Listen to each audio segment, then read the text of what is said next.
Voilà, donc c'est parti pour la, dernière parenthèse. Voilà une petite devinette. Alors, faut bien écouter, n'est-ce pas? Mon premier se fait avant pour se réconcilier. Mon deuxième vaut 1000 marins à l'heure. Mon troisième est un poisson victime d'une pêche industrielle. Mon tout est la partie de la clé qui entre dans la serrure. Voilà. Cherchez. C'est vachement bien, on n'est que deux, alors ça met la barre haut déjà. Vous le placez dans un coin de votre tête. Quand est-ce qu'on a la réponse? Répète-le. Je donnerai la réponse après toi, tiens. Mais non, à la fin de la séance. Répète ta charade pour voir quand même avant. Parce que je sais pas. Déjà, il faut que je répète. Bon. Alors, mon premier se fait en avant pour se réconcilier. Ah, oui. Mon deuxième vaut 1000 marins à l'heure. Ça, je pense que je sais par contre. Hein. Mon troisième est un poisson victime d'une pêche industrielle. Oui. Si je vous donne la réponse, vous allez dire, mais oui, bien sûr. Mais c'est pas quelque chose de thon, mais au milieu, j'ai pas. C'est pas. Qu'est-ce que c'est ce mot? Mon tout est la partie de la clé qui entre dans la serrure. Eh ben, je sais pas. Le paneton, non, je sais pas. C'est ça. Le paneton, ah ben, je connaissais pas ce mot, tu vois. Voilà. Le paneton. Écoute, je connaissais pas ce mot. Le paneton, je croyais que c'était un petit pain, tu vois. Ah, d'accord. Le pain, c'est ce qui rentre dans le pain de la. D'accord. Très bien. Cette première charade, on va continuer avec une petite lecture de Maryse, c'est ça? Un poème. Mon auteur favori, je n'ai pas changé, notre ami corse. Le poème, le titre, c'est « Au temps des cerises ». Que tu es beau au temps des cerises, on voudrait tant que tu t'éternises. Tu arrives au moment des lilas. Ô temps des cerises, ne t'en vas pas. Tu nous donnes ce fruit délicieux, et mon amour et moi irons tous deux, comme de jeunes amants, le cœur en fête, dans mon verger faire la cueillette. Mais un beau jour, hélas, tu partiras très vite, comme notre passion, tu t'en iras. Pareil à l'hirondelle dans les cieux, tu t'envoleras sans dire adieu. Ô temps des cerises, tu ne dures pas longtemps, tu es bien court, juste l'espace d'un printemps. Voilà. Merci Marie. Est-ce qu'on peut rappeler juste le nom de l'auteur? Le nom de l'auteur, c'est Jean-François Versini. C'est un monsieur qui habite à Ajaccio. C'est un ami que nous avons rencontré il y a bientôt plus de 20 ans, avec qui nous sommes toujours en contact et qui a écrit 2 recueils, 2 poèmes, dont celui-ci qui a été écrit en dernier, je crois en 2017. Et ce monsieur a été plusieurs fois lauréat de concours nationaux et internationaux. Super. Merci Maryse. Alors on continue avec Elisabeth. Je voulais vous proposer des extraits de l'alphabet des aveux, écrit par Louise de Villemorin. Et le titre c'est « Je t'enlacerai, tu t'enlaceras ». Et mon premier choix, puisqu'on parle beaucoup de lui ces temps-ci, c'est Histoire. Le grand Napoléon, revivant son histoire, se voit caméléon d'infortune et de gloire. Alors, je vous en donnerai d'autres plus tard, mais en attendant, comme je suis tombée sur Napoléon, je vais vous lire une lettre d'amour qu'il a écrite à Joséphine. Napoléon Bonaparte à Joséphine. Pour le général Bonaparte, 1796 est l'année de la campagne d'Italie. Il a 27 ans et brûle d'amour pour l'inconstante Joséphine de Beauharnais restée à Paris. Pendant les préparatifs de l'expédition, sur la route, entre les batailles qui vont lui donner l'avantage sur les Piémontais et les Autrichiens, Bonaparte écrit sa passion, sa jalousie, son impatience et offre ses victoires à la femme qu'il aime. Nice, le 10 Germinal. Je n'ai pas passé un jour sans t'aimer. Je n'ai pas passé une nuit sans te serrer entre mes bras. Je n'ai pas pris une tasse de thé sans maudire la gloire et l'ambition qui me tiennent éloignée de l'âme de ma vie. Au milieu des affaires, à la tête des troupes, en parcourant les camps, mon adorable Joséphine est seule dans mon cœur, occupe mon esprit, absorbe ma pensée. Si je m'éloigne de toi avec la vitesse du torrent du Rhône, c'est pour te revoir plus vite. Si au milieu de la nuit, je me lève pour travailler encore, c'est que cela peut avancer de quelques jours l'arrivée de ma douce amie. Et cependant, dans ta lettre du 23, du 26 Ventose, tu me traites de vous. Vous toi-même. Ah, mauvaise. Comment as-tu pu écrire cette lettre? Qu'elle est froide. Et puis, du 23 au 26, reste 4 jours. Qu'as-tu fait puisque tu n'as pas écrit à ton mari? Ah, mon ami, ce vous et ces 4 jours me font regretter mon antique indifférence. Malheur à celui qui en serait la cause. Puisse-t-il, pour peine et pour supplice, éprouver ce que la conviction et l'évidence qui servit ton ami me feraient éprouver. L'enfer n'a pas de supplice, ni les furies du serpent. Vous, ah, que sera-ce dans 15 jours? Mon âme est triste, mon cœur est esclave, et mon imagination m'effraie. Tu m'aimais moins? Tu seras consolé. Un jour, tu ne m'aimeras plus. Dis-moi-le, je saurai au moins mériter le malheur. Adieu, femme, tourment, bonheur, espérance et âme de ma vie, que j'aime, que je crains, qui m'inspire des sentiments tendres, qui m'appelle à la nature, à des mouvements tempestueux aussi volcaniques que le tonnerre. Je ne te demande ni amour éternel, ni fidélité, mais seulement vérité, franchise, sans borne. Le jour que tu me diras « je t'aime moins » sera ou le dernier de mon amour ou le dernier de ma vie. Si mon cœur était assez vil pour aimer sans retour, je le hacherais avec les dents. Joséphine, Joséphine, souviens-toi de ce que je t'ai dit quelquefois. La nature m'a fait l'âme forte et décidée. Elle t'a bâti de dentelle et de gaz. As-tu cessé de m'aimer? Pardon, âme de ma vie, mon âme est tendre sur de vastes combinaisons. Mon cœur, entièrement occupé par toi, a des craintes qui me rendent malheureux. Je suis ennuyée de ne pas t'appeler par ton nom. Attends que tu me l'écrives. Adieu. Ah, si tu m'aimes moins, tu ne m'aurais jamais aimé. Je serais alors bien à plaindre. Voilà. Voilà, la prose de Napoléon Bonaparte. À Monet. Merci, Elisabeth. Alors, on continue avec Joël. Voilà. Bonsoir ou bonjour. Bonjour. Moi, je vous propose quelques petits textes de Jean-Claude Carrière tirés du Cercle des menteurs, contes philosophiques du monde entier. Voilà le premier. Le bon côté de la tartine. C'est l'histoire d'un miracle. Un homme, un jour, laissa tomber par mégarde sa tartine beurrée, et ce jour-là, par extraordinaire, elle ne tomba pas sur le côté où s'étalait le beurre. Contrairement à toutes les habitudes, à toutes les croyances, contrairement à ce qu'affirment les Écritures, la tartine tomba du côté du pain sec.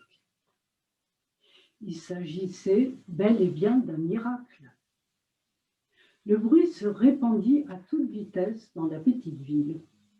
Les gens s'assemblèrent et se lancèrent dans de très profondes discussions. Pourquoi la tartine n'était-elle pas tombée ce jour-là du côté du beurre? On courut à la synagogue. On en parla au rabbin, qui jugea l'affaire très embarrassante et demanda toute une journée et toute une nuit de réflexion et de prière. C'était un homme d'une grande réputation de sagesse. Toute la journée et toute la nuit, il jeûna, réfléchit, pria et consulta les livres saints. Le lendemain, le visage fatigué, mais illuminé par la vérité, il se rendit à la maison où s'était produit le prétendu miracle. Toute la ville l'entourait.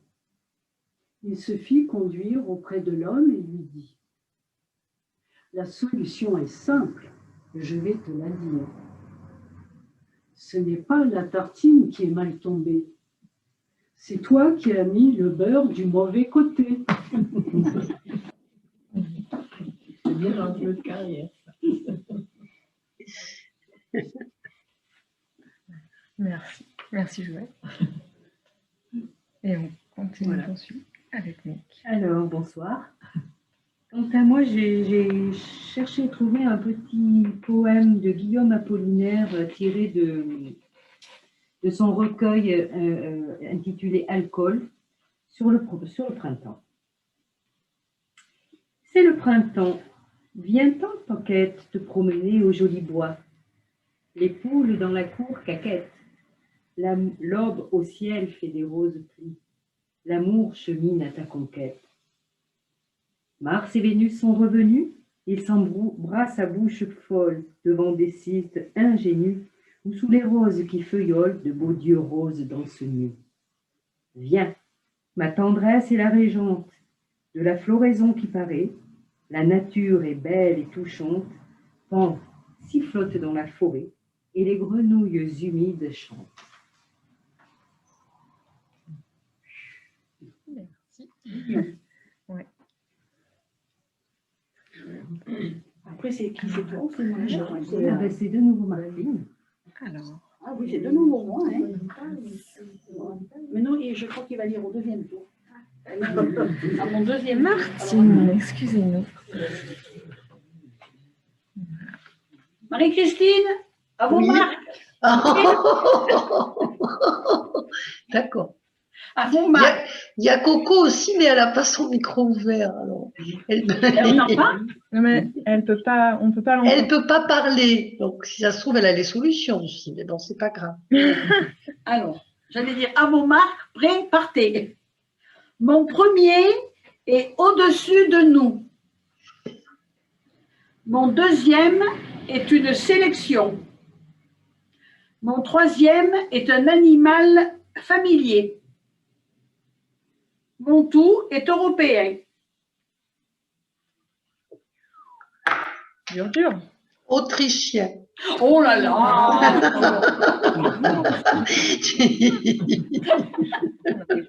Ah non, mais après, je vais te dire. Ça va. Ça fait encore. De toute façon, c'est des petites charades de presque du premier degré. Après, je vous dirai. Voilà. Bon, allez, Alors, j'en ai lu deux. Donc, ça. On enchaîne. Enchaînons. Sans transition. Sur Maryse. Vous avez réfléchi? Non. On n'a pas eu le temps de réfléchir. Donc, moi, je vais vous lire une blague qui a été tirée d'un almanach du Vieux Dauphinois de 1987. À l'époque, c'était les blagues concernaient la famille Fafois. Donc, il assiste avec son fils à une soirée à l'opéra. Tout étonne l'enfant qui ne cesse de poser des questions à son grand-père. Qui est ce monsieur qui tourne le dos au public? C'est le chef d'orchestre. Pourquoi il menace avec son bâton la dame qui chante? Il ne la menace pas. Alors, pourquoi elle crie? Voilà.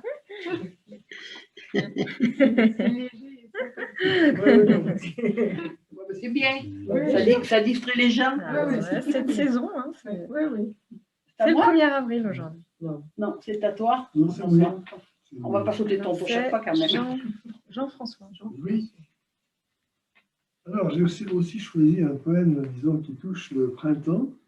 Et je suis tombé sur un texte de Ronsard que je ne connaissais pas du tout, qui figure dans des sonnets et madrigals pour Astrée, qui date de 1570. On n'était pas nés, hein. Et là, en l'occurrence, ça s'appelle l'Élégie du printemps à la sœur d'Astrée. Et la sœur d'Astrée s'appelait Isabeau. Elle était de son nom Isabeau Babou de la Bourdaissière. Elle a épousé François d'Escoubleau de Sourdis, marquis d'Alluy. Et sa sœur, qui s'appelait Françoise Babou d'Amour-Désir, épousait Antoine d'Astrée, marquis de Queuvre, et elle fut la mère de Gabriel d'Estrée, Ah, pour avoir eu des faveurs dans les quatre. voilà, oui. Et c'est cet Astrée qui est l'Astrée de Ronsard. Donc c'est l'éloge du printemps est à la sœur d'Astrée, donc pour Isabeau. D'accord, la première. Et le thème, je vous le dis parce que c'est pas toujours absolument évident, le thème du poème, c'est que Isabeau est belle et elle rend jaloux le printemps. Voilà. Alors, éloge du printemps à la sœur d'Astrée. Printemps, fils du soleil, que la terre arrosée de la fertile humeur des douces rosées, au milieu des œillets et des roses conçues, quand Flore entre ses bras nourrissent vos reçus. Naissez, croissez, printemps, laissez-vous apparaître. En voyant Isabeau, vous pourrez vous connaître. Elle est votre miroir, et deux lys assemblés ne se ressemblent tant que vous entre-semblez. Toutes deux n'êtes qu'un, c'est une même chose. La rose que voici ressemble à cette rose, le diamant à l'autre et la fleur à la fleur. Le printemps est le frère, Isabeau est la sœur. On dit que le printemps, pompeux de sa richesse, orgueilleux de ses fleurs, gonflé de sa jeunesse, logé comme un grand prince en ses vertes maisons, se vantait le plus beau de toutes les saisons, et le glorifiant le disait à Zéphyr. Le ciel en fut Marie, qui soudain le vint dire à la mère nature. Elle, pour rabaisser l'orgueil de cet enfant, vint partout ramasser les biens qu'elle épargnait de maintes et maintes années. Quand elle eut son épargne en son moule donné, la fit fondre, et versant ce qu'elle avait de beau, miracle nous fit naître une belle Isabeau. Belle Isabeau de nom, les plus belles de face, de corps belle et d'esprit, des trois grâces, la grâce. Le printemps étonné, qui si belle à la voix, en devint en jaunisse, et d'une obscure nue, la face se voila pour n'être plus connue. Et quoi, disait ce dieu, de honte et furieux, ayant la honte au front et les larmes aux yeux. Je ne me sers plus de rien, et ma beauté première, d'une autre beauté vaincue, a perdu sa lumière. Une autre tient ma place, et ses yeux en tout temps font aux hommes sans moi tous les jours le printemps. Et Dialyse en voyant une telle beauté, que tout son corps ressemble à une belle prairie de 100 000 couleurs au mois d'avril fleuri. Bref, elle est toute belle, et rien je n'aperçois qui la puisse égaler, seule, semblable à soi. Le beau trait de son œil seulement ne me touche, je n'aime seulement ses cheveux et sa bouche, sa main qui peut d'un coup est blessée et guérir, sur toutes ses beautés, son sein me fait mourir. 100 fois ravi je pense, et s'il ne saurait dire de quelle veine fut emporté le porphyre et le marbre poli dont l'amour l'a bâti. Ni de quel beau jardin cet œillet est sorti qui donna la couleur à sa jeune mamelle, dont le bouton ressemble une fraise nouvelle, vert de lait, pommelé, de grâce le séjour. Ainsi disait ce Dieu tout rempli de vergogne, voilà pourquoi de nous si longtemps il s'éloigne, craignant votre beauté dont il est surpassé. Ayant quitté la place à l'hiver tout glacé, il n'ose retourner. Retourne, je te prie, printemps, père des fleurs, il faut qu'on te marie à la belle Isabeau, car vous appariez, c'est aux mêmes beautés les beautés mariées. Les fleurs avec les fleurs, de si belle alliance naîtra de siècle en siècle un printemps en la France. Pour douer certains, tous deux vous promettez de nous entredonner vos fleurs et vos beautés, afin que de vos beaux ans, en dépit de vieillesse, ainsi qu'un renouveau soit toujours en jeunesse. Voilà du Macron. Bravo. Bravo. Tu vas C'est pouvoir très beau. Les profs, pendant que les enfants sont chez eux. Merci Jean-François pour ces Tu fais l'école lectures sauvage dans poétiques. ton jardin. Voilà. Tu feras des bonhommes de neige qui va neiger. Oui. Super. Alors, est-ce qu'on C'est encore un poursuit Alors, avec Elisabeth? Je reprends Louise de Villemorin. J'ai négligé de vous la présenter, je vous dis juste un petit mot sur elle.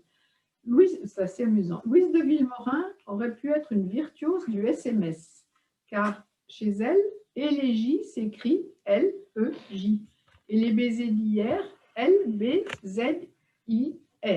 L'alphabet des aveux trouve son origine dans le plaisir des mots et la liberté d'en user, qualité qu'elle partageait avec Jean Hugo, autre collectionneur de bonheur d'impression et de rébus bizarres.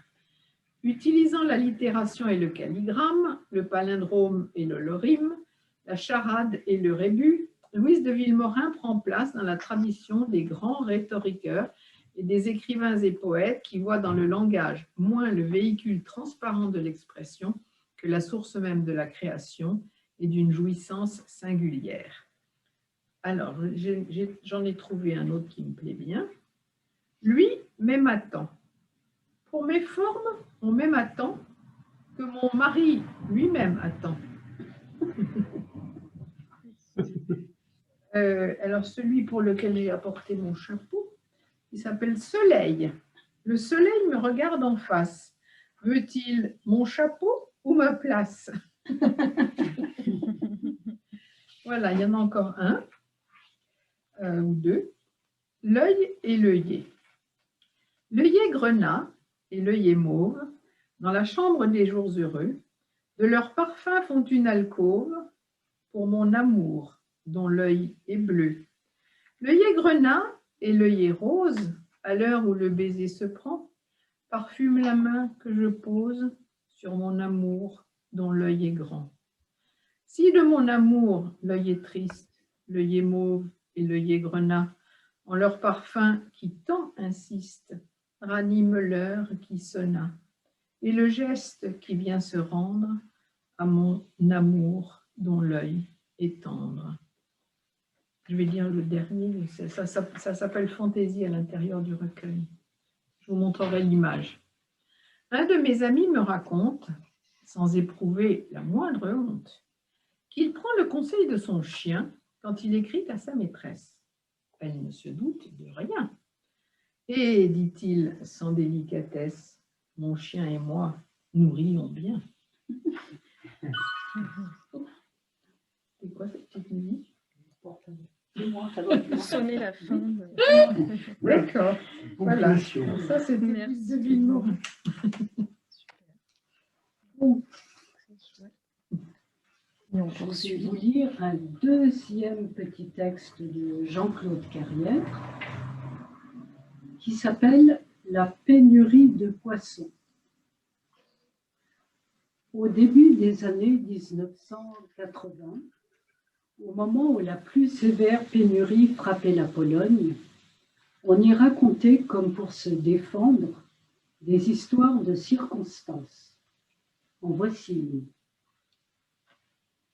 Un homme assez âgé pénètre dans une boutique et dit « Je voudrais une sole, s'il vous plaît. » « Ah, nous n'avons pas de sole. » « Eh bien alors une belle limande. » « Nous n'avons pas de limande non plus. » « Dans ce cas, je prendrai un merlan. » « Nous n'avons pas de merlan. » « Ben alors du colin. » « Nous n'avons pas de colin, monsieur. » « Bon, qu'est-ce que je vais prendre dans ce cas? » « Je sais, je vais prendre juste quelques sardines. » « Nous n'avons pas de sardines. » « Ça ne fait rien.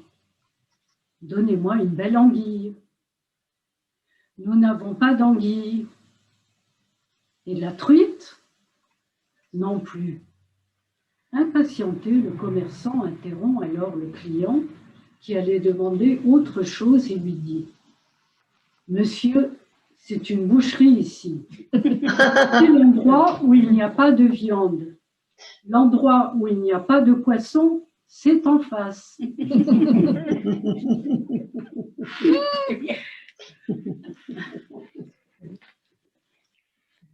Niema. Il n'y a pas Niema. Alors, Nick. À moi. Eh ben, je vais faire écho à ton texte puisque j'ai choisi toujours de saison un poème de Tristan d'Orème, de son vrai nom Philippe Huc, qui s'appelle « Le pêcheur à la ligne ». Voilà. Vainement, un peuple s'indigne du temps que perd sous son chapeau doublé de verre, le mortel qui pêche à la ligne.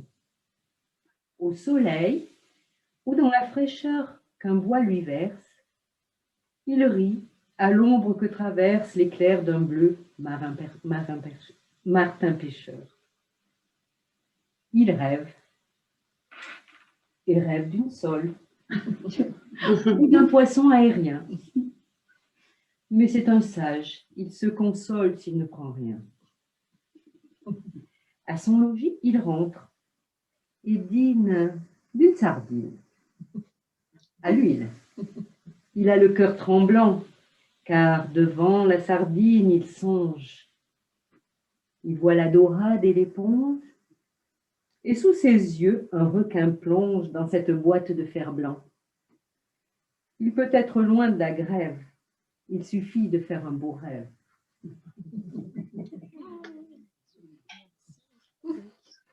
Très bien.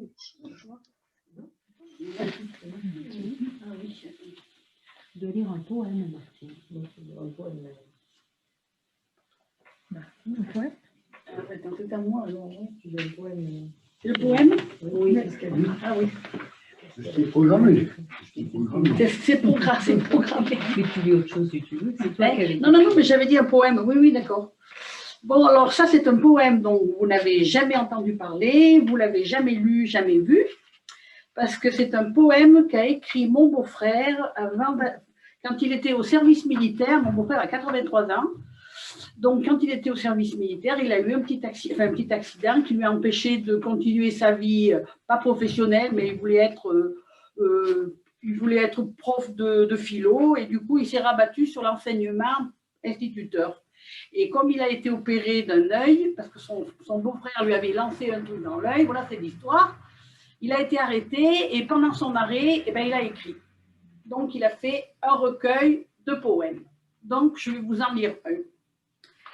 C'était un vagabond aux pieds nus, sans souci. Nous avons bu un verre, à la mémoire un peu des vieux jours adoucis, sous un vieux réverbère. À la santé surtout des agneaux épaissis, à la tienne, vieux frère. Et quand l'aube a levé son dernier jupon gris, que la vie est amère, on a repris son sac et chacun est parti retrouver sa chimère. Et si je bois parfois tout seul, si seul depuis tous ces alcools amers, c'est pour trouver encore le goût de mon ami au fond de chaque verre. Ben, c'est drôlement joli. Tu me félicites. Oui, c'est beau. Il y a tout un recueil comme ça. Oui, écoute, garde-le précieux. C'est très beau. Et quand je l'ai, parce que je te demande ma simple. belle-sœur, elle doit se mettre en... Elle devrait se connecter. Elle devrait se connecter. Très beau. Voilà. Donc après, je lirai le... Donc, je reprends le poème, c'est ça? Oui, ou une blague, comme tu veux. Donc, lumière de mes nuits. Désormais, je n'aurai plus peur de la vie. Je n'aurai plus peur de la nuit. Depuis ce court instant d'extase où j'eus le bonheur de vous rencontrer et où mes yeux croisèrent votre regard inoubliable et votre sourire irrésistible. Il ne se passe pas un mois, il ne se passe pas une semaine, un jour, sans que l'image de votre sublime visage ne vienne comme par magie caresser et adoucir voluptueusement mon sommeil et mes rêves les plus profonds. Vous êtes devenu l'éternelle lumière de mes nuits. Wow. Il y a une unité dans le choix. Hein. C'est encore à moi. Alors, moi j'ai trouvé dans ce petit recueil d'Alain Corbin, qui est historien et plein de historien des mœurs et plein de bonnes idées. J'ai attrapé comme toi carrière parce qu'il vient de mourir. Moi, c'est Philippe Jacotet qu'il cite.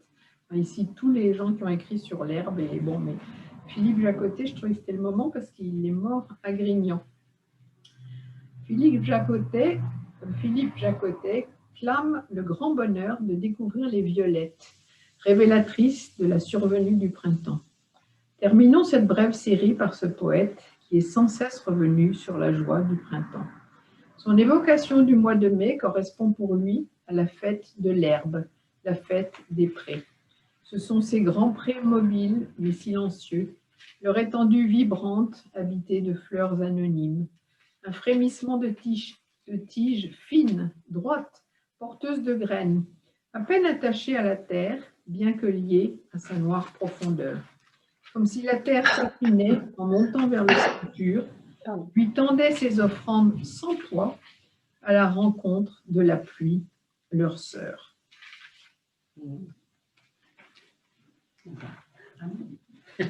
Voilà. Un troisième petit texte intitulé Un rêve humide. Une courte histoire zen montre un homme qui désirait ardemment la richesse. Toute sa vie, il ne pensait qu'à l'argent. Il ne priait que pour obtenir de l'argent. Un jour d'hiver, en revenant du temple, il vit un gros porte-monnaie pris dans la glace du chemin. Pensant que ses prières étaient enfin exaucées, il essaya de s'emparer du porte-monnaie sans succès. Tenu par la glace, l'objet résistait. Alors l'homme urina sur le porte-monnaie pour faire fondre la glace. Et il se réveilla dans un lit tout mouillé.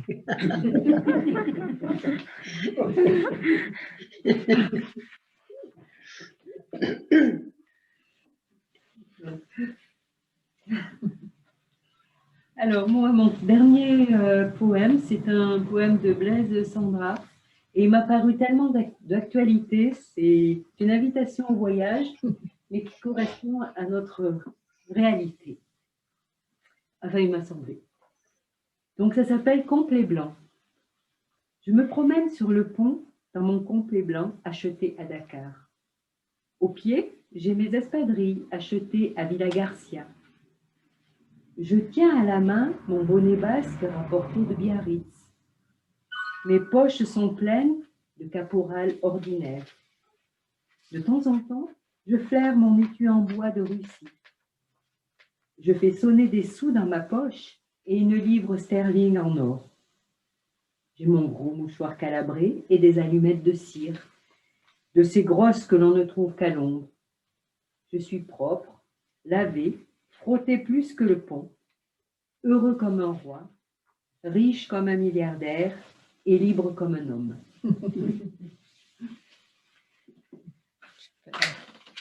Merci. Et du coup, c'est Martine. Encore une petite. Une dernière charade. Dernière charade. Attends que je ne relise pas la même. Ah si, j'aurais pu remarquer. Je vais voir si elles sont attentes. Oui. On va essayer. On n'est pas à l'école. Les souvenirs qu'on a. Alors attends.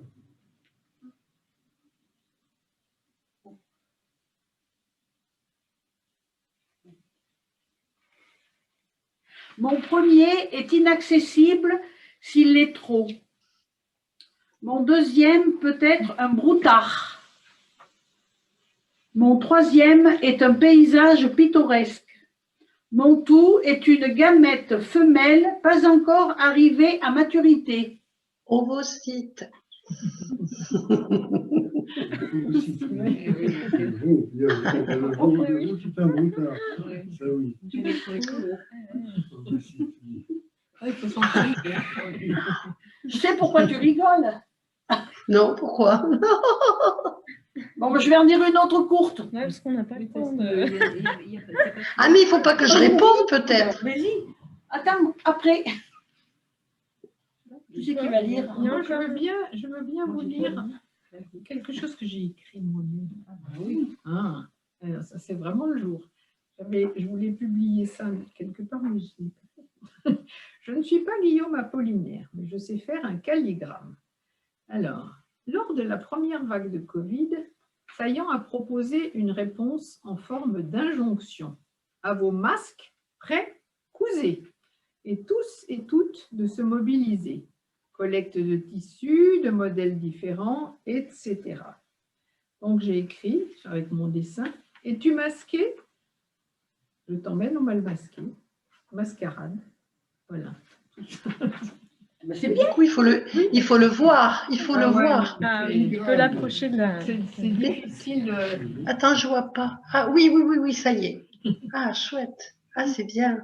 Bon, c'est très amusant. C'est un calligramme. Voilà. Tu vois, c'était vraiment le jour parce que j'ai tous les calligrammes d'Apollinaire que j'avais. Eh oui. Enfin, certains.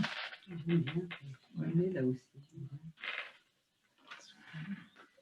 J'ai un petit texte. Ah oui. Allez, on a encore un petit peu de temps. Alors, un dernier petit texte intitulé Les limites de l'idiotie. Il y en a. Il y en a, apparemment, il y en a. Nasreddin Hodja apporta un sac de blé au moulin pour le faire moudre. En attendant son tour, il posa son sac auprès des autres sacs. Avec sa main, les yeux mi-clos, machinalement, il prenait des poignées de grains dans les autres sacs pour les mettre dans le sien. Le meunier le surprit et s'écria « Hé, qu'est-ce que tu fais ?»« Oh, rien, répondit Nasreddin. Je suis idiot. Je fais n'importe quoi. Si tu es idiot, pourquoi ne prends-tu pas plutôt du grain dans ton sac pour le mettre dans les autres ?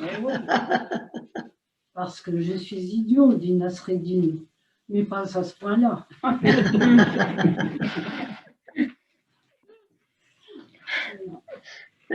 Super. Alors, Je savais que la dernière blague, je sais pas. allez, une dernière blague. Une petite blague. Oui, Oui, attends. si la peut vous savez. Alors, toujours avec la famille Fafois, évidemment. Son neveu passe ses examens. Qu'est-ce qu'un parricide lui demande l'examinateur. C'est celui qui a tué son père. Très bien. Et comment appelle-t-on celui qui a tué son frère? Un fratricide. Et son beau-frère? Un insecticide. Pourquoi cela? Parce qu'il tue l'époux de sa sœur.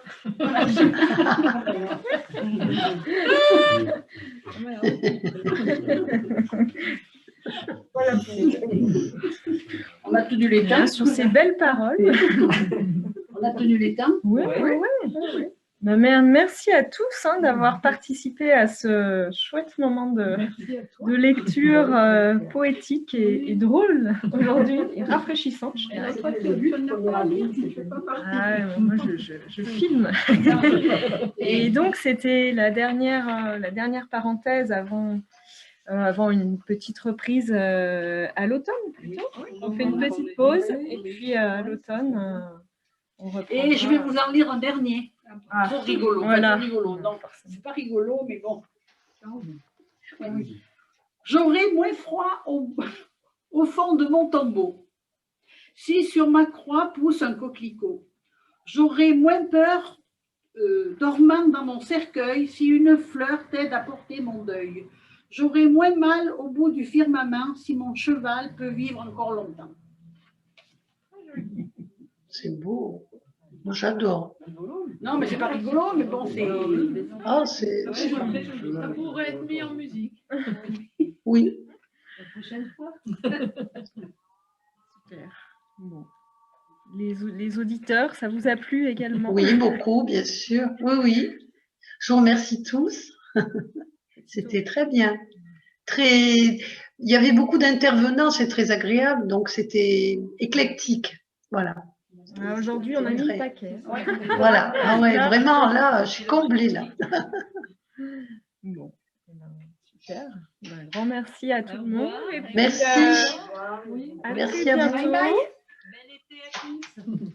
Ouais. Au revoir. Hop, je mets sur pause.